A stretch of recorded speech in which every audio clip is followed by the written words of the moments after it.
الرحمن الرحیم ووصینا الانسان بوالدیہ احسانا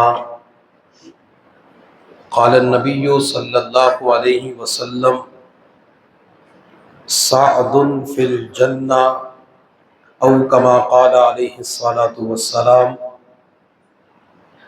سبحان ربک رب العزۃ عما یصفون وسلام علی المرسلین والحمد للہ رب العالمین اللہم صلی علی سیدنا محمد وعلی آل سیدنا محمد وبارک وسلم اللہم صلی علی سیدنا محمد وعلی آل سیدنا محمد وبارک وسلم اللہم صلی علی سیدنا محمد وعلی آل سیدنا محمد وبارک وسلم۔ اللہ رب العزت کے محبوب احمد مجتبیٰ محمد مصطفیٰ صلی اللہ علیہ وسلم نے نبوت رسالت ملنے کے بعد جب مکہ المکرمہ کی سرزمین پر نبوت کا اعلان فرمایا تو مردوں میں سب سے پہلے سیدنا ابو بکر صدیق رضی اللہ تعالی عنہ نے ایمان قبول کیا۔ مردوں میں ایک اور شخص نے حضور کے ہاتھ پر ایمان قبول کیا۔ مردوں میں تیسرے نمبر پر حضور کے ہاتھ پر ایمان قبول کرنے والے سیدنا سعد بن ابی وقاص رضی اللہ تعالی عنہ ہیں۔ انہوں نے مردوں کے اندر تیسرے نمبر پر حضور کے ہاتھ پر ایمان قبول کیا۔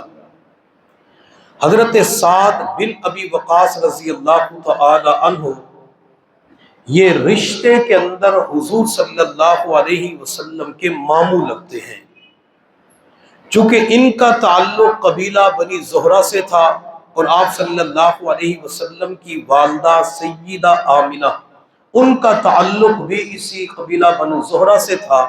ایک مرتبہ حضور صلی اللہ علیہ وسلم کی مجلس میں حضرت سعد بن ابی وقاص رضی اللہ تعالی عنہ حاضر ہوئے تو آپ صلی اللہ علیہ وسلم نے سعد کی طرف دیکھ کے فرمایا، لوگوں یہ میرے ماموں ہیں، کیا تمہارے پاس میرے ماموں جیسا بھی ہے؟ یہ میرے ماموں ہیں۔ حضور صلی اللہ علیہ وسلم ان سے محبت فرماتے تھے۔ حضرت سعد بن ابی وقاص رضی اللہ تعالی عنہ کے والد کا نام مالک تھا، ابی وقاص ان کی کنیت تھی، سعد بن مالک لیکن مشہور سعد بن ابی وقاص کے نام سے ہو گئے۔ جب انہوں نے ایمان قبول کیا تو انہیں اپنی والدہ کے ساتھ بہت زیادہ شدید قسم کی محبت تھی، اپنی والدہ کے ساتھ شدید قسم کا پیار تھا۔ جب سعد بن ابی وقاص نے حضور کے ہاتھ پر ایمان قبول کیا تو والدہ ناراض ہو گئی۔ والدہ نے کہا کہ بیٹا اپنے آباء و اجداد کے دین کو چھوڑ کر نئے دین کو پسند کر لیا؟ بیٹا جب تک اس نئے دین کو نہیں چھوڑے گا میں اس وقت تک نہ کھانا کھاؤں گی، نہ پانی پیوں گی، نہ بستر پہ آرام کروں گی۔ حضرت سعد بن ابی وقاص رضی اللہ تعالی عنہ نے دیکھا ایک طرف میری ماں ہے جس ماں نے مجھے اپنے پیٹ سے جنم دیا، اور دوسری طرف اللہ کا لاڈلا رسول ہے، دوسری طرف اللہ کا حبیب ہے۔ ماں نے کہا کہ بیٹا جب تک محمد کا ساتھ نہیں چھوڑے گا کھانا نہیں کھاؤں گی۔ بچے کو ماں سے بھی پیار ہے اور ادھر یہ دامن مصطفیٰ کو پکڑ چکے ہیں۔ حضرت سعد بن ابی وقاص نے اپنی والدہ سے کہا، امی میں آپ کو چھوڑ سکتا ہوں، امی آپ کو بھوکا بھی دیکھ سکتا ہوں، آپ کو پیاسا بھی دیکھ سکتا ہوں، لیکن آمنہ کے لال کا دامن نہیں چھوڑ سکتا۔ امی محمد مصطفیٰ کے ہاتھ پر جب میں نے ہاتھ رکھ کے ایمان قبول کر لیا اب جان جا سکتی ہے لیکن میرے اندر سے ایمان نہیں نکل سکتا۔ جب والدہ نے اپنے بچے سعد بن ابی وقاص کے اندر محمد مصطفیٰ صلی اللہ علیہ وسلم کی محبت کو دیکھا، حضور کے پیار کو دیکھا، تو والدہ نے کہا کہ بیٹا تو جیت گیا میں ہار گئی، تو جیت گیا میں ہار گئی۔ پھر والدہ نے کھانا بھی شروع کر دیا۔ حضرت سعد بن ابی وقاص رضی اللہ تعالی عنہ وہ صحابی، وہ شخصیت ہے جن کو حضور صلی اللہ علیہ وسلم نے کئی مرتبہ جنت کی بشارت دی ہے، اور سعد بن ابی وقاص یہ عشرہ مبشرہ کے اندر داخل ہے، یعنی وہ 10 صحابہ کرام جن کو حضور صلی اللہ علیہ وسلم نے اپنی مبارک زبان سے جنت کی بشارت دی۔ ان کے اندر ایک نام سعد بن ابی وقاص کا بھی ہے۔ ابو بکر جنتی، عمر جنتی، عثمان جنتی، علی جنتی، سعد بن ابی وقاص جنتی، سعید جنتی، طلحہ جنتی، زبیر جنتی، ابو عبیدہ جنتی، اور حضور نے عبد الرحمن بن عوف کے بارے میں فرمایا یہ بھی جنتی۔ جہاں ان صحابہ کرام کو ایک ہی وقت کے اندر جنت کی بشارت دی، حضور نے مختلف اوقات کے اندر بھی ان حضرات کو جنت کی بشارت دی۔ حضرت سعد بن ابی وقاص رضی اللہ تعالی عنہ وہ صحابی ہیں جنہوں نے اسلام کے اندر سب سے پہلا تیر چلایا تھا۔ اسلام کے اندر سب سے پہلے تیر چلانے کا اعزاز اور سعادت بھی حضرت سعد بن ابی وقاص رضی اللہ تعالی عنہ کو حاصل ہوئی۔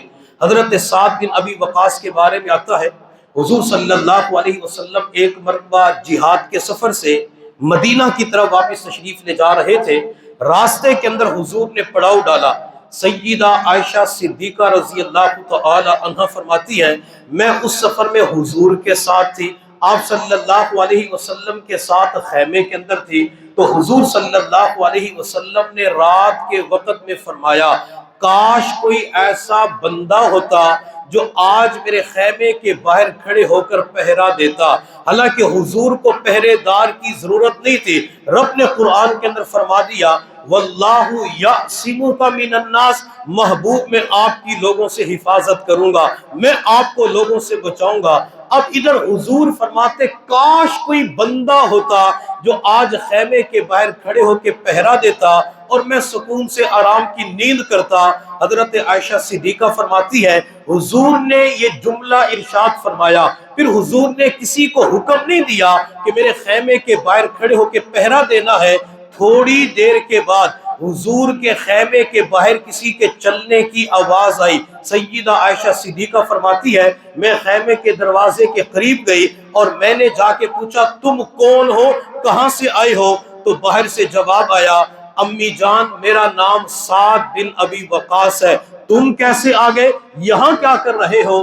حضرت سعد بن ابی وقاص نے جواب دیا امی جان میں اپنے خیمے کے اندر تھا تو اچانک میرے دل کے اندر یہ بات آئی کہ آج میں آرام نہیں کروں گا بلکہ محمد کے خیمے کے باہر جاگ کر پہرا دوں گا۔ سیدہ عائشہ صدیقہ فرماتے جب میں نے یہ جملہ سنا حضور نے بھی سن لیا تو حضور کے لبوں پہ مسکراہٹ آ گئی، پھر حضور صلی اللہ علیہ وسلم نے بستر کے اوپر آرام فرمایا۔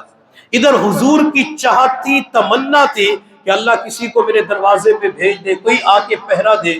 یہاں پہ بات سمجھ لیں کہ حضور صلی اللہ علیہ وسلم نے اپنی مبارک زندگی میں جس چاہت تمنا کا اظہار کیا ہے اللہ نے حضور کی چاہت کو پورا فرمایا ہے۔ حضور کی چاہت یہ تھی، آرزو یہ تھی کہ آج کوئی پہرا دے، حضور کے کسی کے ذمے لگائے بغیر اللہ چاہت کو پورا فرما دیتے ہیں۔ میرے محبوب صلی اللہ علیہ وسلم مسجد نبوی کے اندر تشریف لائے، مصلی کے اوپر کھڑے ہوئے، نماز پڑھانی تھی۔ حضور صلی اللہ علیہ وسلم نے جب پیچھے مڑ کے دیکھا تو نمازیوں کی تعداد کم تھی۔ آپ صلی اللہ علیہ وسلم نے فرمایا میرا جی چاہتا ہے کہ اپنے مصلی کے اوپر کسی اور بندے کو کھڑا کر دوں، چند نوجوانوں کو ساتھ لے لوں اور ان لوگوں کے گھروں کو جا کے آگ لگا دوں جو نماز نہیں پڑھتے۔ اب حضور کی چاہت کیا تھی کہ جو نماز نہیں پڑھتے میں ان کے گھروں کو جا کے آگ لگا دوں۔ لیکن حضور نے فرمایا میں کیا کروں، گھر کے اندر بچے ہوتے ہیں، جانور ہوتے ہیں، دل بڑا کرتا ہے کہ جو نماز نہیں پڑھتے ان کے گھر کو آگ لگا کے جلا کے راکھ بنا دو، ختم کر دو، لیکن بچے اور جانوروں کی وجہ سے آگ لگا نہیں سکتا۔ میرے استاد فرماتے ہیں کہ اس کائنات میں حضور نے جس چاہت تمنا کا اظہار کیا، رب نے حضور کی چاہت کو پورا فرما دیا۔ آج جن گھروں کے اندر مرد حضرات نماز نہیں پڑھتے یا خواتین نماز نہیں پڑھتی، بچے جوان ہو چکے ہیں، بچوں پہ نماز فرض ہو چکی ہے، نماز کا اہتمام نہیں کرتے، ان کے گھروں کو آگ لگ چکی ہے۔ یہ اور بات ہے کہ ہمیں اس آگ کا دھواں نظر نہیں آتا، اس آگ کے شعلے بلند ہوتے ہوئے نظر نہیں آتے، ہمیں وہ آگ بھی نظر نہیں آتی۔ ہو سکتا ہے کوئی بندہ کھڑا ہو کے یہ سوال کرے کہ ہمیں بھی آگ نظر نہیں آتی۔ ہم اپنے محلے کے اندر، آس پڑوس کے اندر دیکھتے ہیں نماز ایک بھی نہیں پڑھتا، وہاں تو آگ بھی نظر نہیں آتی، دھواں بھی نظر نہیں آتا، شعلے بلند ہوتے ہوئے نظر نہیں آتے۔ جی ہاں، آگ لگ چکی ہے۔ کون سی آگ لگ چکی ہے؟ کسی گھر کو قرضے کی آگ لگ چکی ہے، کسی گھر کو پریشانیوں کی آگ لگ چکی ہے، کسی گھر کے اندر خرچے پورے نہیں ہوتے، یہ بھی آگ لگ چکی ہے، بچے نافرمان ہو چکے ہیں، یہ بھی آگ لگ چکی ہے، بیوی اپنے خاوند کی اطاعت نہیں کرتی یا خاوند بیوی کو خرچہ پورا نہیں دیتا، یہ بھی آگ لگ چکی ہے۔ جن گھروں کے اندر نماز کا اہتمام نہیں ہوتا، حضور کی تمنا اور چاہت کو پورا کرتے ہوئے رب ذوالجلال نے ان صورتوں کے اندر ان گھروں کو آگ لگا دی ہے۔ جو یہ چاہتے ہیں کہ ہم اس آگ سے نکلیں، اس پریشانی سے نکلیں، نیت کر کے جائیں کہ 5 وقت کی نماز کا اہتمام کریں گے، اپنے گھروں کے اندر ہوں گے 5 وقت کی نماز پڑھیں گے، سفر میں ہوں گے 5 وقت کی نماز پڑھیں گے، نیت کر کے جاؤ گے، رب مہربان ہو جائے گا۔ نماز کا اہتمام ہوگا، نماز کی بدولت رزق کے دروازے بھی کھلیں گے، نماز کی بدولت خوشیاں ملیں گی، نماز کی برکت سے عزت ملے گی، نماز کی برکت سے شہرت عروج بلندی ملے گی، نماز کی وجہ سے مال ایسا ملتا ہے، نماز کی برکت سے رب ذوالجلال کا قرب نصیب ہو جاتا ہے، نماز کی وجہ سے حضور کی آنکھوں کو ٹھنڈک پہنچ جاتی ہے۔ حضور بھی مدینہ کے اندر اپنی قبر مبارک میں خوش ہو جاتے ہیں جب حضور کا امتی نماز کا اہتمام کرتا ہے۔ تو حضور کی چاہت کیا تھی کہ آج خیمے کے باہر کوئی پہرا دے، اللہ نے کس کو بھیج دیا؟ سعد بن ابی وقاص رضی اللہ تعالی عنہ کو بھیج دیا۔ حضرت سعد بن ابی وقاص رضی اللہ تعالی عنہ فرماتے ہیں کہ میرے چہرے کے اوپر داڑھی کا ایک بال تھا۔ کتنے بال تھے؟ ایک بال تھا۔ حضرت سعد بن ابی وقاص فرماتے ہیں کہ میرے چہرے کے اوپر داڑھی کا جو ایک بال آیا، میں اس بال کے ساتھ بڑی محبت کیا کرتا تھا کہ یہ میرے حضور کی سنت ہے۔ صرف ایک بال کے ساتھ محبت کا معاملہ ہوتا تھا کہ میرے چہرے پہ سنت رسول آ گئی، اور انہوں نے اپنے بال کو اکھاڑا نہیں، اپنے بال کو اپنے چہرے سے جدا نہیں کیا۔ ہم کئی مرتبہ نوجوانوں کو دیکھتے ہیں اگر ادھر بال آ جائے تو اس کو ختم کروا دیتے ہیں کہ جب چہرے پہ مکمل گلائی کے اندر داڑھی آئے گی تب رکھوں گا۔ واہ ساتھ تیرے میں مقدر کے اوپر اور عشق رسول کے اوپر، محبت رسول پہ قربان جاؤں، تجھے حضور کی سنتوں سے اتنا پیار تھا، تجھے حضور صلی اللہ علیہ وسلم کی سنتوں سے اتنی محبت تھی کہ داڑھی کا ایک بال آیا تو نے اسی بال کے ساتھ محبت کرنا شروع کر دے۔ ہمیں چاہیے کہ ہم بھی حضور کی اس سنت کے ساتھ محبت کا معاملہ کریں، اس سنت کے ساتھ محبت کا معاملہ ہوگا، حضور کی یہ سنت چہروں پہ آئے گی، اس سنت کے ساتھ اپنے چہروں کو سجائیں گے تو اللہ نعمت کیا عطا فرمائیں گے؟ یہ نعمت چہرے پہ آتی ہے، بندہ حضور کی ایک ایک ادا کو زندہ کرتا ہے۔ یہ عاشق رسول، یہ غلام رسول جب دنیا سے چلا جاتا ہے، اس کی نماز جنازہ ادا کر کے قبر کے اندر بند کر دیا جاتا ہے تو منکر نکیر آ کے 3 سوالات کرتے ہیں، من ربک ما دینک، تیرا رب کون ہے، تیرا دین کیا ہے؟ اور ابو داؤد شریف کی روایت کے مطابق اس مردے کو قبر کے اندر بٹھا کر تیسرا سوال کیا جاتا ہے، ما تقول فی ھذا الرجل الذی بعث فیکم۔ یہ سارے پردے ہٹا دیے جاتے ہیں، حضور کا چہرے انور قبر میں اس مردے کے سامنے کیا جاتا ہے اور کہا جاتا ہے اس چہرے کو جانتا ہے، اس چہرے کو پہچانتا ہے۔ جس کے چہرے پہ سنت رسول ہوتی ہے وہ حضور کے چہرے انور پہ سنت کو دیکھ کے کہتا ہے ہاں ہاں میں اس چہرے کو جانتا ہوں، یہ تو محمد الرسول اللہ کا چہرہ ہے۔ ادھر عاشق رسول کی زبان سے جواب نکلتا ہے، رب عرش پہ اتنا مہربان ہوتا ہے، اللہ فوراً اعلان فرماتے ہیں البسوہ لہ من الجنہ افرشوہ لہ من الجنہ وفتحوا لہ بابا الی الجنہ۔ فرشتوں اس کی قبر میں جنت کا بستر بچھا دو، اس کے جسم سے سفید لٹھے کا کفن اتار کے جنت کا ریشمی لباس پہنا دو، اس کی قبر کے اندر جنت کی طرف کھڑکی کھول دو۔ اور اللہ ایک چوتھا اعلان بھی فرماتے ہیں نم کا نومت العروس، میرے بندے آج تو دلہن کی طرح سو جا۔ اب اللہ یہ اعلان کیوں فرماتے ہیں کہ دلہن کی طرح سو جا؟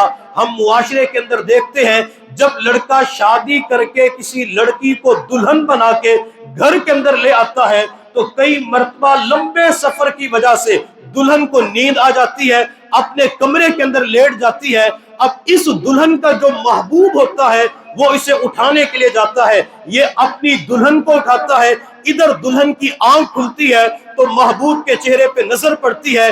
اسی طرح اللہ جس عاشق رسول کو، جس غلام رسول کو فرماتے ہیں دلہن کی طرح سو جا، جب قیامت کا دن ہوگا تو اللہ اس عاشق رسول سے فرمائیں گے میرے بندے اب تو کھڑا ہو جا، میرے بندے اب تو اٹھ جا۔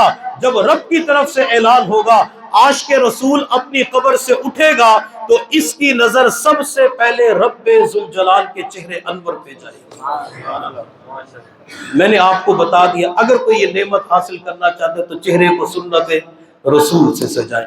اچھا جو حضور کی سنتوں کی پیروی کر کے نہیں جاتا، منکر نکیر آ کے، اچھا یہاں پہ ایک بات اور سمجھ لیں، قبر کے اندر جو فرشتے آتے ہیں جو جنت کی بشارت دیتے ہیں اور مختلف انعامات مردے کو دیے جاتے ہیں، تو آنے والے فرشتے ایک مبشر اور دوسرا ایک اور فرشتے، وہ نام جو گناہ کر کے خلاف سنت زندگی گزار کے جاتے ہیں، منکر نکیر ان کے پاس آتے ہیں، تو اس مردے کو قبر کے اندر بٹھا کے 3 سوال کرتے ہیں، من ربو کا، تیرا رب کون ہے، ما دینو کا، تیرا دین کیا ہے، اور حضور کا چہرے انور سامنے کر کے اس مردے سے پوچھا جاتا ہے اس چہرے کے بارے میں کیا کہتا ہے۔ اپنی بات نہیں کرتا، اپنے استاد کی بات نہیں کرتا، پیر کی بات نہیں کرتا، جو کہتے ہیں بابے تو کوئی شے ہی نہیں ہے، بابے تو کچھ ہے ہی نہیں، میں بابوں کی بات بھی نہیں کرتا، میں حضور کی بات کرتا ہوں۔ حضور صلی مشکات شریف کی روایت ہے، حضور صلی اللہ علیہ وسلم نے فرمایا جب سوال ہوتا ہے کیا تو جانتا ہے پہچانتا ہے رب کون ہے، تو اس کی زبان سے نکلتے ہے ہاں لا ادری، ہائے میں نہیں جانتا، ہائے میں نہیں جانتا، مجھے نہیں پتا یہ چہرہ کس کا ہے، ہائے میں اس چہرے کے بارے میں علم نہیں رکھتا۔ اللہ نہ کرے، اللہ نہ کرے، خدا نہ خواستہ اگر حضور کا چہرے انور دیکھنے کے بعد زبان سے نکل گیا کہ میں اس چہرے کو نہیں جانتا، تو اس انسان سے بڑا بدبخت بھی کوئی ہو سکتا ہے۔ اللہ اس جواب پہ اتنا ناراض ہوتے ہیں، اللہ فرماتے افرشوہ لہ من النار البسوہ لہ من النار، اس کے جسم سے سفید لٹھے کا کفن اتار کے جہنم کے تار کھول کا لباس پہنا دیا جائے، اس کی قبر کے اندر انگاروں کا بستر بچھا دیا جائے، وَافْتَحُوا لَهُ بَابًا إِلَى النَّارِ، اور اس کی قبر کے اندر جہنم کی طرف کھڑکی کھول دی جائے۔ یہ بندہ جہنم کے اندر تو بعد میں جائے گا، اللہ قبر ہی کو جہنم کا گڑھا بنا دیتے ہیں، اور اسی وجہ سے میرے پیغمبر نے فرمایا القبر روضۃ من ریاض الجنہ او حفرۃ من حفر النار، کہ قبر جنت کے باغوں میں سے ایک باغ ہے یا جہنم کے گڑھوں میں سے ایک گڑھا ہے۔ یہ آپ کے اختیار میں، اگر یہ چاہتے ہیں کہ مرنے کے بعد قبر جنت کا باغیچہ بنے تو پھر حضور کی ساری سنتوں پہ عمل کر کے جائیں، عمل کر کے جائیں گے انشاءاللہ قبر جنت کا باغیچہ بن جائے گی۔ تو سعد بن ابی وقاص کے چہرے پہ سنت رسول کے کتنے بال تھے؟ ایک بال تھا۔ اور میں صحابہ کی عظمت پہ قربان جاؤں، صحابہ اپنی داڑھی کے بالوں کو بھی دیکھتے تھے، اور صحابہ جب حضور کے چہرے انور پہ داڑھی مبارک کو دیکھتے تھے تو گنتے تھے کہ حضور کی داڑھی مبارک کے اندر سفید بال کتنے ہیں۔ کیا صحابہ کو حضور سے عشق تھا، کیا حضور سے محبت تھی؟ صحابہ نے یہ بھی بتلا دیا کہ حضور کی داڑھی مبارک کے اندر 17، 18، 19 کے قریب سفید بال تھے۔ انشاءاللہ حضور کا حلیہ مبارک بھی آپ کو سنائیں گے۔ حضرت سعد بن ابی وقاص رضی اللہ تعالی عنہ نے بدر کے میدان کے اندر بھی شرکت کی ہے۔ حضرت سعد بن ابی وقاص رضی اللہ تعالی عنہ نے احد کے میدان کے اندر بھی غزوہ احد میں شرکت فرمائی ہے۔ احد کے میدان میں غزوہ احد کے موقع پہ حضور صلی اللہ علیہ وسلم تیر اٹھا کے سعد کو دے رہے تھے، سعد یہ تیر چلاؤ، اس کا نشانہ لو، اس کا نشانہ لو، اس کا نشانہ لو۔ واہ سعد تیرے مقدر پہ قربان جاؤں، تجھے نبوت تیر اٹھا کے دے رہی تھی اور نبوت فرما رہی تھی، اس کا نشانہ لو، اسے تیر مارو۔ حضرت سعد بن ابی وقاص فرماتے بیان کے دوران مراقبے کے اندر نہ بیٹھا کریں، سر نہ جھکایا کریں، آنکھوں میں آنکھیں ڈال کے بات سنا کریں، آنکھوں میں آنکھیں ڈال کے بات سنیں گے فائدہ ہوگا۔ کئی مرتبہ جو الفاظ ہوتے ہیں تو وہ اثر کرتے ہیں، اور کئی مرتبہ یہ جو ہاتھوں کے اشارے ہیں، یہ آنکھوں کے اشارے، یہ چہرے کے جو تاثرات، یہ لب و لہجہ، اس کا بھی بڑا اثر پڑتا ہے۔ حضرت سعد بن ابی وقاص کو حضور نے تیر اٹھا کے دے، سعد تیر چلاؤ، اور اسلام کے اندر سب سے پہلے تیر چلانے کا اعزاز کس کو ملا؟ حضرت سعد بن ابی وقاص کو ملا۔ سعد فرماتے نبوت تیر دے رہی تھی، میں تیر برسا رہا تھا، حضور تیر دے رہے تھے، میں لوگوں کو تیر مار رہا تھا۔ حضور نے ایک تیر اٹھا کے مجھے دیا اور فرمایا کہ سعد اس کا نشانہ لو، حضور نے اشارہ فرمایا اس کو تیر مارو۔ حضرت سعد بن ابی وقاص فرماتے کہ جب میں نے اس تیر کو پکڑا تو تیر کی آگے کی نوک ٹوٹی ہوئی تھی، یعنی جس تیر کی نوک نے جا کے اثر دکھانا تھا وہ آگے کی نوک ہی نہیں تھی۔ فرماتے میں بڑا پریشان ہو گیا، حضور اشارہ بھی کر چکے اس کا نشانہ لو، لیکن آگے کی نوک ٹوٹی ہوئی ہے۔ حضرت سعد بن ابی وقاص فرماتے کہ میں نے تیر کو واپس کرنا ادب کے خلاف سمجھا، میں نے وہ تیر حضور کو واپس نہیں کیا۔ اگر میں نے تیر حضور کو واپس کر دیا تو یہ حضور کی بے ادبی ہو جائے گی، اور آپ نے عصر کی نماز کے بعد سورۃ الحجرات کی تفسیر کے اندر پڑھا ہے، اگر حضور کی تھوڑی سی بھی بے ادبی ہو جائے تو رب نے فرمایا ان تحبط اعمالکم وانتم لا تشعرون، تمہاری نیکیاں ڈیلیٹ ہو جائیں گی اور تمہیں پتہ بھی نہیں چلے گا۔ صحابہ کرام میں حضور کا کتنا ادب پایا جاتا تھا۔ میرے محبوب، میں اس واقعے کو بعد میں مکمل کرتا ہوں، اللہ نے ایک واقعہ اچانک ڈالا۔ یہ جو آپ حضرات کی طلب ہوتی ہے، طلب کے اوپر بیان ہوتا ہے۔ بندہ بعض مرتبہ مطالعہ کرتا ہے لیکن آگے بے ذوق لوگ بیٹھے ہوتے ہیں، وہ جتنا مطالعہ ہوتا ہے وہ 1 گھنٹے والا مطالعہ 10 منٹ میں ختم ہو جاتا ہے۔ جب مجمع کی طلب ذوق تڑپ ہوتی ہے، اللہ نئی نئی باتیں دل و دماغ میں ڈال دیتے ہیں۔ میرے محبوب صلی اللہ علیہ وسلم خیبر کے علاقے کو فتح کرنے کے لیے تشریف لے جا رہے تھے۔ خیبر کے قلعے کو کس نے فتح کیا؟ حضرت علی رضی اللہ تعالی عنہ نے خیبر کے قلعے کو فتح کیا، اور حضور نے اس موقع پہ فرمایا تھا لوگوں میں یہ جھنڈا کل ایسے بندے کے ہاتھ میں دوں گا کہ اللہ اور اس کا رسول اس سے محبت کرتا ہے، وہ اللہ اور اس کے رسول سے محبت کرتا ہے۔ پھر حضور نے جھنڈا کس کو دیا؟ علی شیر خدا کو دیا۔ حضور نے وہ جھنڈا حیدر کرار کو دیا۔ حضور نے وہ جھنڈا جنتی نوجوانوں کے سردار کے والد علی کو دے دیا۔ حضور صلی اللہ علیہ وسلم خیبر کی طرف تشریف لے جا رہے تھے تو راستے کے اندر ایک صحابی ہے حضرت عامر بن عقبہ رضی اللہ تعالی عنہ، انہوں نے چند اشعار پڑھے، لولا انت مہتدینا ولا تصدقنا ولا صلینا، کہ اگر آپ نہ ہوتے نہ ہم نماز پڑھتے، نہ صدقہ کرتے، نہ ہمیں ہدایت ملتی۔ یا رسول اللہ، آپ کی برکت سے اللہ نے ایمان کی دولت عطا فرمائی، رب کی پہچان آپ کی برکت سے ہمیں مل گئی۔ اب ادھر حضور نے وہ اشعار سنے، اس پہ ایک اور واقعہ سنا دو۔ حضور نے کیا سنے؟ اشعار سنے۔ میرے محبوب صلی اللہ علیہ وسلم جہاد کے سفر پہ تشریف لے جا رہے تھے، راستے کے اندر نماز کا وقت ہوا، حضور نے فرمایا بلال اونچی پہاڑی کے اوپر کھڑے ہو جاؤ اور آذان دو۔ حضرت بلال اونچی پہاڑی کے اوپر کھڑے ہو گئے اور آذان دینا شروع کر دی، اللہ اکبر اللہ اکبر۔ حضرت بلال جہاں آذان دے رہے تھے قریب کچھ لوگوں کے کفار کے مکانات تھے، بلال کی آواز کو سن کے بچے باہر نکل آئے اور حضرت بلال کی اذان کی نقل اتارنا شروع کر دی۔ جیسے بلال اذان دے رہے تھے ویسے بچے اذان دے رہے تھے۔ جب بلال کی اذان مکمل ہوئی تو میرے پیغمبر نے فرمایا تعال بچوں میرے قریب آؤ۔ بچے گھروں کی طرف بھاگ گئے، لیکن ایک بچہ جو سب سے ذہین سمجھدار تھا اپنی جگہ پہ کھڑا رہا. میرے پیغمبر نے فرمایا تعال میرے قریب آؤ. جب وہ بچہ حضور کے قریب آیا میرے پیغمبر نے فرمایا کیا کر رہے تھے؟ تو اس بچے نے بلال کی طرف اشارہ کر کے کہا میں ان کی نقل اتار رہا تھا. حضور نے فرمایا نقل کیسے اتار رہے تھے؟ تو اس بچے نے کانوں پہ ہاتھ رکھا اور بلال کی طرح اذان دینا شروع کر دی. اللہ اکبر اللہ اکبر اللہ اکبر اللہ اکبر اشہد ان لا الہ الا اللہ اشہد ان لا الہ الا اللہ. یہاں پہ آ کے بچے کو بریک لگ گئی. بچہ خاموش ہو گیا، جیسے کہتے سپیڈ بریکر آ گیا. میرے پیغمبر نے فرمایا بیٹا بریک کیوں لگ گئی، خاموش کیوں ہو گئے؟ بلال نے تو آگے بھی کچھ پڑھا تھا، بچہ اپنی جگہ پہ خاموش. یہ بچہ اتنا سمجھدار تھا، اسے پتا تھا کہ اگلے جملے کے اندر اپنے عقیدے پہ چوٹ پڑتی ہے. اگر اگلا جملہ کہہ دیا تو ان کی نبوت کو تسلیم کر لیا. میرے پیغمبر نے دیکھا کہ بچہ نہیں بول رہا تو آپ نے فرمایا بیٹا آہستہ آواز سے پڑھو تاکہ میرے کان تو سن سکے کہ تو نے پڑھا کیا ہے. وہ بچہ حضور کے قریب آیا اور حضور کے مبارک کانوں کے پاس کھڑے ہو کے کہا اشہد ان محمد رسول اللہ.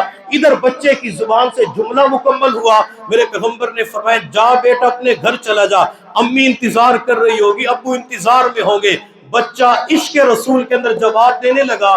اس کی آواز اصل میں حضور کے مبارک کانوں میں پڑ چکی تھی. بچہ کہنے لگا یا رسول اللہ اب میں کہاں جا سکتا ہوں، میں نے جن کا نام لیا میں تو انہی کے ساتھ رہوں گا، آپ مجھے کلمہ پڑھا کے مسلمان کر دیجئے. میرے پیغمبر نے بچے کو کلمہ پڑھا دیا، بچہ مسلمان ہو گیا. وقت گزرتا گیا، بچہ جوانی کی عمر کے اندر پہنچ گیا. جب مکہ المکرمہ 7 ہجری کے اندر فتح ہوا، حضور کے ساتھ 10,000 صحابہ کرام تھے. میرے پیغمبر نے مسجد حرام کے اندر ایک مؤذن کا انتخاب کرنا تھا. پورے لشکر کے اوپر حضور نے نظر دوڑائی تو آپ کی نگاہ انتخاب اسی بچے پہ پڑ گئی جس نے بلال کی اذان کی نقل اتاری تھی. حضور نے فرمایا بچہ میرے قریب آ جاؤ، آج کے بعد مسجد حرام میں اذان تو نے دینی ہے. پھر اس بچے نے تقریباً 40 سال تک مسجد حرام کے اندر اذان دی اور آج کی دنیا اس بچے کو ابو محذورہ کے نام سے جانتی ہے. تو حضور صلی اللہ علیہ وسلم نے عامر بن عقبہ کی زبان سے نکلے ہوئے اشعار سنے. حضور نے فرمایا صحابہ یہ اشعار پڑھنے والا کون ہے؟ تو سلمہ بن عقبہ رضی اللہ تعالی عنہ نے جواب دیا یا رسول اللہ یہ عامر بن عقبہ ہے. حضور نے فرمایا جاؤ انہیں جا کے خوشخبری سنا دو، اللہ نے اس کی بخشش فرما دی. حضور کی تعریف کی، حضور کی شان بیان کی، اللہ نے بخشش فرما دی. جب خیبر کے میدان کے اندر پہنچے تو خیبر کے میدان کے اندر ایک پہلوان تھا جس کا نام کیا نام تھا؟ مرحب. کیا نام تھا؟ مرحب. وہ اپنی سواری کے اوپر سوار تھا، ہاتھ کے اندر تلوار تھی، فضا کے اندر لہرا رہا تھا. خیبر کا میدان جانتا ہے کہ میری ماں نے میرا نام مرحب رکھا ہے، میں آگ کے شعلے بھڑکانا جانتا ہوں، میرا کوئی مقابلہ نہیں کر سکتا. اب جس صحابی کو حضور نے فرمایا تھا کہ اللہ نے تیری بخشش فرما دی، اور صاحب حضور کے بارے میں آتے کہ جب حضور میدان جنگ میں کسی کے بارے میں فرما دیتے کہ اللہ نے تیری مغفرت فرما دی تو مطلب یہ ہوتا تھا کہ اب یہ شہادت کا جام پینے والا ہے، اب اس کی زندگی کا آخری وقت قریب آ چکا ہے. حضرت عامر بن عقبہ نے مرحب کی آنکھوں میں آنکھیں ڈال کے کہا اگر خیبر کا میدان جانتا ہے کہ تیرا نام مرحب ہے تو پھر خیبر کا میدان جانتا ہے میری ماں نے میرا نام عامر رکھا ہے. اگر تو آگ کے شعلے بھڑکانا جانتا ہے تو آگ کو جلانا میں بھی جانتا ہوں، اگر تلوار تو چلانا جانتا ہے تو تلوار میں بھی چلانا جانتا ہوں، میرے پاس بھی شجاعت بہادری کے جوہر ہے. مرحب کہنے لگا آؤ مقابلہ کرو. عامر بن عقبہ کا قد چھوٹا تھا، ہاتھ کے اندر تلوار بھی چھوٹی پکڑی ہوئی تھی، اور یہ مرحب ایک بڑا پہلوان تھا، زور آور تھا، طاقتور تھا. عامر قریب گئے اور جا کے وار کیا. اللہ کی شان وہ تلوار کا وار اس مرحب کو لگنے کی بجائے عامر بن عقبہ کے گھٹنے پہ وار لگا. اتنا شدید گہرا زخم آیا کہ عامر اسی وقت دنیا سے چلے گئے. عامر کی شہادت ہو گئی. صحابہ کرام نے کہا عامر شہید ہو گئے، عامر شہید ہو گئے. اب جو لوگ نئے نئے مسلمان ہوئے تھے تو کہنے لگے یہ کون سی شہادت ہے، شہادت تو اسے نہیں کہتے. مرحب اگر وار کرتا یہ دنیا سے جاتے تب شہادت ہوتی، یہ تو اپنی تلوار کے وار سے شہید ہوئے ہیں۔ ادھر حضور نے سنا کہ جو نئے مسلمان ہوئے ہیں عامر کی شہادت پہ تبصرہ کر رہے ہیں، حضور کو یہ تبصرہ بھی پسند نہ آیا کہ کوئی میرے صحابی کی شہادت پہ تبصرہ کرے۔ حضور صلی اللہ علیہ وسلم نے فرمایا، لوگوں، اللہ نے عامر کو آج اس خیبر کے میدان کے اندر 2 اجر عطا فرما دیے۔ حالانکہ شہادت کی وجہ سے 1 اجر ملتا ہے، حضور نے فرمایا کتنے اجر؟ 2 اجر۔ محدثین نے لکھا ہے کہ ایک تو اللہ نے شہادت کی وجہ سے اجر عطا فرمایا، اور دوسرا لوگوں کے تبصرہ کرنے کی وجہ سے رب ذوالجلال نے اجر عطا فرما دیا۔ صحابہ کا مقام تو یہ ہے، صحابہ کی شان تو یہ ہے کہ حضور نے تبصرہ بھی ان کی شہادت پہ پسند نہ فرمایا۔ مرحب اپنی سواری کے اوپر سوار تھا، وہ صحابہ کرام کی طرف دیکھ کر کہنے لگا، ہے کوئی میرے مقابلے کے اندر آنے والا؟ ہے کوئی مجھ سے لڑنے والا؟ علی شیر خدا رضی اللہ تعالی عنہ، جن کو حضور نے فرمایا تھا کہ کل جھنڈا میں اس بندے کو دوں گا جو اللہ اور اس کے رسول سے محبت کرتا ہے، اللہ بھی اس سے محبت کرتا ہے، اللہ کا رسول بھی محبت کرتا ہے۔ اور حضور نے پھر علی کے سر پر اپنے ہاتھوں سے دستار باندھی تھی، حضور نے اپنے ہاتھوں سے علی کے سر پہ پگڑی باندھی تھی، اور حضور نے اپنا لعاب دہن علی کی آنکھ پہ لگایا تھا۔ علی کی آنکھوں کی تکلیف بھی ختم ہو گئی۔ یہ ساری چیزیں آپ نے سنی ہوگی۔ حضرت علی رضی اللہ تعالی عنہ نے سنا کہ مرحب مقابلے کے لیے بلا رہا ہے، تو علی رضی اللہ تعالی عنہ مرحب کے سامنے جا کے کھڑے ہو گئے اور فرمانے لگے، او مرحب، اگر خیبر کا میدان جانتا ہے کہ تیرا نام مرحب ہے تو پھر خیبر کا میدان جانتا ہے میرا نام علی شیر خدا ہے، میری ماں نے میرا نام حیدر کرار علی رکھا ہے، میں بھی مقابلہ کرنا جانتا ہوں۔ مرحب کہنے لگا، آؤ مقابلہ کرو۔ واہ علی، تیری شجاعت کے اوپر قربان جاؤں، علی تیری بہادری کے اوپر قربان جاؤں، اللہ نے کیا تجھے طاقت و قوت شجاعت عطا فرمائی تھی۔ علی نے تلوار کو ہاتھ میں پکڑا ہوا تھا، اللہ اکبر کی صدا لگاتے ہوئے ایک وار کیا، اور مرحب کے ایک ہی وار کے اندر 2 ٹکڑے کر کے رکھ دیے، مرحب قتل ہو گیا۔ حضرت علی رضی اللہ تعالی عنہ نے مرحب کے جسم کے 2 ٹکڑے کر کے رکھ دیے۔ اب یہاں پہ سننا، یہ جو مرحب تھا یہودی تھا، اس کی ایک بھابھی تھی، اس کا نام تھا زینب۔ جب زینب نے سنا کہ حضور کے داماد علی نے میرے دیور کو خیبر کے میدان میں قتل کر دیا ہے، اس زینب نامی عورت کو اتنا شدید غصہ آیا، اس نے اپنے دیور کی موت کا بدلہ لینے کے لیے خیبر کے میدان میں حضور کی دعوت کر دی کہ میں نے بھی پھر بڑا بدلہ لینا ہے۔ خیبر کے میدان کے اندر حضور کی دعوت کی، حضور نے قبول فرما لی۔ اس نے بکری کے گوشت کے اندر زہر ملا دیا۔ حضور صلی اللہ علیہ وسلم ایک صحابی کو لے کر جب اس دعوت پہ پہنچے، آپ نے گوشت کے ٹکڑے کو اٹھا کے منہ مبارک میں رکھا تو گوشت کا ٹکڑا فوراً بول پڑا، یا رسول اللہ، مجھے استعمال نہ کرے، میری مالکہ نے میرے اندر زہر ملا دیا ہے۔ گوشت کا ٹکڑا بھی حضور کے سامنے بول پڑتا تھا، حضور نے گوشت کا ٹکڑا باہر نکال دیا۔ اب جو صحابی حضور کے ساتھ تھے، ان کا نام تھا حضرت بشر رضی اللہ تعالی عنہ، انہوں نے گوشت کا ٹکڑا اٹھایا، اپنے منہ میں رکھا، گوشت کے ٹکڑے کو چبانا شروع کر دیا، گوشت کے ٹکڑے کو چباتے چباتے اندر نگل گئے وہ زہر آلود گوشت کا ٹکڑا۔ جب بشر کے پیٹ میں گیا تو بشر ادھر فوراً حضور کے قدموں پہ گر پڑے۔ میرے پیغمبر کی نظر بشر پہ پڑی کہ میرے قدموں پہ، میری گود کے اندر گر پڑا۔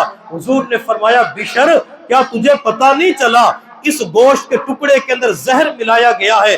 بشر نے جواب دیا، یا رسول اللہ، پتا چل چکا تھا کہ اس گوشت کے ٹکڑے میں زہر ہے۔ آپ کسی مفتی کے پاس جائیں، دارالافتاء کے اندر جائیں، جا کے مسئلہ پوچھیں۔ ایک بندے کو پتا چل چکا ہے اس گوشت کے اندر زہر ہے، پھر بھی استعمال کر لیتا ہے۔ آپ کا فتویٰ کیا کہتا ہے؟ آپ کی کتاب کیا کہتی ہے؟ مفتی کا جو فتویٰ ہوگا میں صحابہ کرام کے بارے میں کہہ نہیں سکتا۔ حضرت بشر رضی اللہ تعالی عنہ نے عرض کیا، یا رسول اللہ، مجھے پتا چل چکا تھا۔ میرے پیغمبر نے فرمایا، بشر، پھر آپ نے استعمال کیوں کیا؟ حضرت بشر نے جواب دیا، یا رسول اللہ، جب میں نے گوشت کا ٹکڑا منہ میں رکھا، اسے چبانا شروع کیا تو اس کی حالت بدل چکی تھی۔ اب میرے سامنے 2 باتیں تھی، میں گوشت کا ٹکڑا باہر نکال دیتا، آپ کو گھن آتی، آپ کی بے ادبی کا مرتکب ہو جاتا، اور دوسرا یہ تھا کہ گوشت کا ٹکڑا اندر نگل کر میں اپنی جان اللہ کے حضور پیش کر دیتا، یا رسول اللہ میں نے اپنی جان کا نذرانہ دینا پیش کر لیا لیکن آپ کی بے ادبی کرنا مجھے پسند نہ آئی۔ صحابہ کے اندر تو حضور کا اتنا ادب تھا۔ بشر فوت ہو گئے تو حضور صلی اللہ علیہ وسلم نے فرمایا میرا بشر شہید ہو گیا، میرا بشر شہید ہو گیا۔ تو بات میں کر رہا تھا کہ حضور صلی اللہ علیہ وسلم نے احد کے میدان میں تیر اٹھا کے کس کو دیا؟ سعد کو دیا۔ سعد نے اس تیر کو واپس کرنا کیا سمجھا؟ بے ادبی سمجھا۔ بے ادبی کس کی؟ حضور کی، کہ اگر میں نے تیر واپس کر دیا تو حضور کی بے ادبی ہو جائے گی۔ حضرت سعد فرماتے ہیں کہ میں نے اس تیر کو تیر کمان کے اندر رکھا، تیر کمان کے اندر رکھنے کے بعد جس کی طرف حضور نے اشارہ فرمایا تھا میں نے وہ تیر اسی کی طرف چلا دیا۔ سعد کے پاس نشانہ بھی تھا۔ سعد فرماتے جب تیر اس بندے کی پیشانی کے درمیان پہ جا کے لگا تو وہ بندہ زمین پہ گرا اور واصل جہنم ہو گیا۔ سعد فرماتے ہیں میں نے مڑ کر جب حضور کی طرف دیکھا تو حضور مسکرا رہے تھے، حضور کے لبوں پہ مسکراہٹ تھی۔ کسی کہنے والے نے کیا خوب کہا، حلیمہ میں تیرے مقدراں تو صدقے، حلیمہ میں تیرے مقدراں تو صدقے، تو مدنی دا جھولا جھولے دی بھی ہو سے، سوہنے دا مکڑا نورانی نورانی، تو تکدی ترائیں چمیندی بھی ہو سے، انگلی نپا کے وہڑے دے اندر خدا دے سجن نو ٹرے دی بھی ہو سے، کدی نال نزاکت دے وچ سہنا اور رسدا بھی ہو سی، تو منیندی بھی ہو سے، محبت دے وچ آ کے بوسے دی خاطر لباں کو لباں وچ ملیندی بھی ہو سے، نوا کے سجا کے کجلا بھی پا کے تو ٹھوڑی ہلا کے ہسیندی بھی ہو سے۔ حلیمہ جب تیرا جی چاہتا ہوگا کہ بچہ مسکرائے تو اس کی ننھی منی چھوٹی سی ٹھوڑی کو پکڑ کر ہنسانے کی کوشش کرتی ہوگی، ادھر بچہ محمد مسکراتا ہوگا، ادھر تیری روح کو تسکین پہنچتی ہوگی۔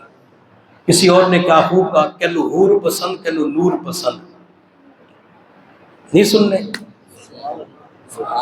نہیں سننے آپ نے، کینو حور پسند کینو نور پسند، کینو موسیٰ دا کوہ طور پسند، قسم خدا دی عاشقانو نعلین پاک دی دھول پسند، سارے نا ہن ہک پاسے سکترے نام دی نیم پسند، ہک بار پسند لکھ بار پسند، سوہنے آقا دا دیدار پسند، جتے اتھرو صدیق دے ڈگدے رہے سکو آقا دا اور رخسار پسند۔ اللہ ہمیں بار بار حضور کی زیارت نصیب فرمائے، اللہ حضور کا دیدار عطا فرمائے۔ حضرت سعد بن ابی وقاص فرماتے کہ میری نظر حضور کے چہرے انور پہ پڑی، میں نے والضحا والا چہرہ، چمکتا دمکتا روشن چہرہ دیکھا تو حضور مسکرا رہے تھے۔ حضور صلی اللہ علیہ وسلم نے اس موقع پہ ایک جملہ ارشاد فرمایا، میں اس جملے کے اوپر اپنا تن من دھن سب کچھ قربان کر دوں، سنا دوں، بتا دوں۔ میرے محبوب صلی اللہ علیہ وسلم نے سعد بن ابی وقاص کے چہرے کی طرف دیکھ کے فرمایا، سعد تیرے اوپر میرے ماں باپ قربان ہو جائے، سعد تیرے اوپر میری ماں آمینہ قربان ہو جائے، تیرے اوپر میرا والد عبداللہ قربان ہو جائے۔ سعد بن ابی وقاص کتنے خوش نصیب صحابی ہیں جن کو حضور نے فرمایا میرے ماں باپ قربان ہو جائے۔ میں اور آپ کیا کہتے ہیں کہ میرے ماں باپ حضور کے قدموں کی خاک کے ذرات پہ قربان ہو جائیں، اور سعد بن ابی وقاص رضی اللہ تعالیٰ عنہ وہ خوش نصیب صحابی ہیں جن کو حضور نے فرمایا میرے ماں باپ تیرے اوپر قربان ہو جائیں۔ حضرت سعد بن ابی وقاص رضی اللہ تعالیٰ عنہ کا جب آخری وقت آیا تو اپنے بیٹے مصعب رضی اللہ تعالیٰ یا کوئی اور نام تھا تو اپنا سر اپنے بیٹے کی گود میں رکھا ہوا تھا۔ حضرت سعد بن ابی وقاص کی زندگی کے آخری لمحات تھے، آخری کیفیات تھی، تو بیٹے نے جب اپنے والد کے چہرے کی طرف دیکھا تو بیٹے کی آنکھوں میں آنسو آ گئے، اور بیٹے کی آنکھ سے نکلنے والے آنسو یہ والد سعد بن ابی وقاص کے رخسار پہ چہرے پہ گر پڑے۔ سعد بن ابی وقاص نے آنکھیں کھول کر بچے کی طرف دیکھا اور بچے کی طرف دیکھ کے فرمایا بیٹا کیوں رو رہے ہو، بیٹا آنکھوں میں آنسو کیوں ہیں؟ تو بیٹے نے جواب دیا ابو میں آپ کے اوپر رو رہا ہوں، چند لمحوں کے بعد آپ دنیا سے پردہ فرما جائیں گے، چند لمحوں کے بعد آپ دنیا سے چلے جائیں گے۔ سعد بن ابی وقاص نے اپنے بیٹے کے چہرے کی طرف دیکھ کے فرمایا بیٹا میرے اوپر مت رو، میرا حال تو یہ ہے کہ اللہ مجھے جنت کے اندر داخل فرمائیں گے، اور اس کی وجہ یہ کہ میرے محبوب نے مجھے فرمایا تھا سعد جنتی، سعد جنتی، اپنا خیال کرو، اپنے بارے میں سوچو۔ میں تمام بچوں سے درخواست کروں گا اور نوجوانوں سے درخواست کروں گا سعد بن ابی وقاص رضی اللہ تعالیٰ عنہ کے اس جملے کو سامنے رکھتے ہوئے اپنی زندگی کو نیکی کے راستے پہ چلانے کی کوشش کریں، نیک اعمال کو سامنے رکھ کے نیت کر کے جائیں کہ میں آج کے بعد اپنی زندگی کو سنواروں گا، میں گناہ کے کام نہیں کروں گا، میں اللہ کی نافرمانی نہیں کروں گا، میں حضور صلی اللہ علیہ وسلم سے سچی محبت کروں گا جس طرح سعد بن ابی وقاص نے محبت کی ہے۔ تو حضور نے فرمایا میرے ماں باپ قربان ہو جائیں، میں حضور کی سنتوں پہ عمل کروں گا، میں حضور کی سنتوں کو اپناؤں گا، میں حضور صلی اللہ علیہ وسلم کی اداؤں کو زندہ کروں گا۔ جب بندہ نیت کر لیتا ہے اللہ اسے حضور کی سنتوں کو اپنانے کی توفیق عطا فرما دیتے ہیں۔ پھر کسی کہنے والے نے کیا خوب کہا، اب تک نہ سمجھ پائے ہم لوگ یہ برسوں میں، اب تک نہ سمجھ پائے ہم لوگ یہ برسوں میں، جنت ہے غلاموں کی سرکار کے قدموں میں، باتوں سے بھلا کوئی منزل پہ پہنچتا ہے، یہ بات بتائیں جو مصروف ہے باتوں میں، سرکار تو امت کی بخشش کے لیے روئیں، امت ہے کہ ہنس ہنس کر جیتی ہے گناہوں میں، سرکار کی سنت پر جنت کی ضمانت ہے، خود لوگ بھٹکتے ہیں خود ساختہ راہوں میں، اسلام کی تعریف جو پوچھے کوئی کیا ہے، اسلام کی تعریف جو پوچھے کوئی کیا ہے، کہہ دو میرے سرکار کے جینے کی ادا ہے۔ اسلام پورا کا پورا حضور کی اداؤں کا نام ہے، اسلام پورا کا پورا حضور کی سنتوں کا نام ہے۔ جس انسان کی زندگی میں حضور کی سنتیں آ جاتی ہیں رب بھی اس کے اوپر مہربان ہو جاتا ہے، اللہ بھی اس سے محبت کرنا شروع کر دیتی ہے، اور جس کی زندگی میں حضور کی سنتیں آ جاتی ہیں پھر اسے دیدار مصطفیٰ کے لیے کوئی وظیفہ نہیں پڑھنا ہوتا، بلکہ یہ ہر ایک سنت پہ عمل کرتا ہے، اللہ اسے وہ کیفیت عطا فرما دیتے ہیں، خواب تو اپنی جگہ پہ، اسے چلتے پھرتے حضور کا دیدار نصیب ہو جاتا ہے، چلتے پھرتے دیدار مصطفیٰ کی نعمت نصیب ہو جاتی ہے۔ کسے؟ جو حضور کی سنتوں پہ عمل کرتا ہے، جو حضور کی سنتوں کو اپناتا ہے۔ میں اور آپ وہ کام کیا کریں جو حضور نے کیا، جب حضور کے طریقے کے مطابق زندگی گزاریں گے، حضور کے طریقے کے مطابق اٹھنا بیٹھنا، چلنا پھرنا، لباس، کھانا پینا، واش روم میں جانا نکلنا، مسجد میں داخل ہونا نکلنا، لباس پہننا لباس اترنا، ہر چیز کے اندر حضور کی سنت کو سامنے رکھیں گے تو انشاءاللہ اللہ حضور کی محبت بھی نصیب فرمائیں گے، اللہ تعالی حضور کی محبت اتباع کی وجہ سے مغفرت بھی فرمائیں گے، اور رب ذوالجلال پھر زیارت مصطفیٰ کی نعمت عطا فرمائیں گے۔ اللہ رب العزت کی بارگاہ میں دعا ہے اللہ تعالی ہم سب کو عشق مصطفیٰ کی دولت نصیب فرمائے۔ وآخر دعوانا ان الحمد للہ رب العالمین۔